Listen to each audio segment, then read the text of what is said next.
How you doing? We've got a 1991 Mazda Miata. Originally, this car was built into Spec Miata, raced for a number of years as a Spec Miata.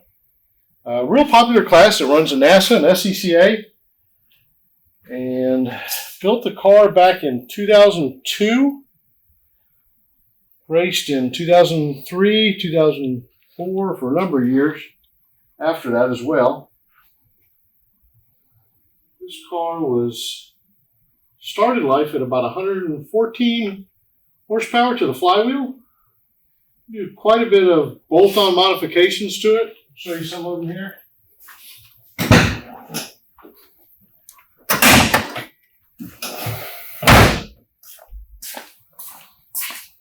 Since it runs in the spec class, we're limited in what we can run on the car.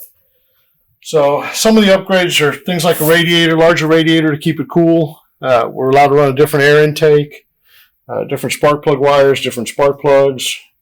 We're allowed very slight tuning stuff, different fuel pressure regulator, some basic things like that. All with that, we can add about 15 horsepower to that, 15 to 20 horsepower, depending on what all we do. So rear wheel horsepower, we end up at about 125 horsepower or so. It's originally a 1.6 engine, so this is the smaller version engine of the Spec Miatas. This car, I think we dynoed it last, it was about 124 horsepower. We're actually we recently refreshed the head on it and going to get it back up on the dyno and see exactly what it does. So we'll do a video of that here later for it. In the process of taking this from a Spec Miata to a lighter weight car, it won't run in the Spec Miata class anymore because we're not allowed to do that for the rules. That's why we have the headlights out here. All the headlight mechanisms out. It's just part of the lightning program for it. We're going to do some more stuff to the engine. The new race class it's going to run in is allowed to run that stuff, so we'll be doing that and make a little more horsepower, make it a little lighter, see if we can go a little faster.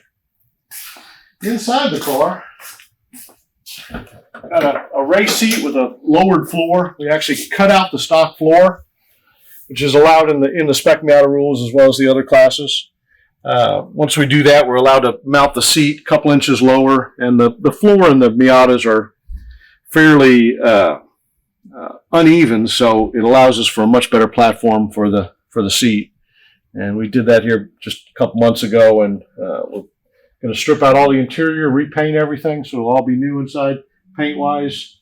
Full roll cage, as you can see. If you look way up underneath, see there's a knee bar that's all the way under the dashboard.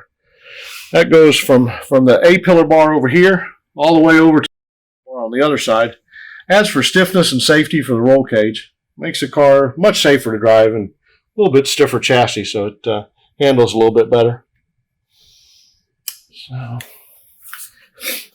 this car was a third place finisher in 2006, 2005. So this is a hard charger award. Hard charger award means you make up the most places within your class. So like if you start last place and you move up 10 places and nobody else moves up that many places, that gives you the hard charger award. So back here we've got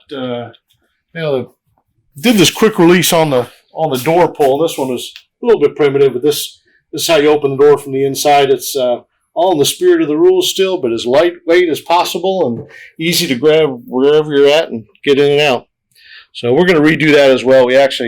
That's how we did it almost 20 years ago, 18 years ago. Now we've got a little better way to do that, so we're going to redo that as well. Kind of resurrecting this old car. So back in the trunk, battery over here on this side behind the cooler. Basically keep everything out. This is basically a little ice chest, and we run hoses to the driver who wears a shirt, a cool shirt, and has tubes inside it that actually help keep them cooler while they're driving. And up north, it's probably not quite as big an issue, but here in the south in Texas, it gets pretty hot. It's seeing 120, 125 degrees on the racetrack, and that really helps you out a lot. So this car does a lot of open track days as well. It has for years. It's kind of been my mule for a little while. I built this car for the original owner and then bought it back from him because it was a good car. He wanted to sell it, and Just always liked this car, so it became my personal car for a while.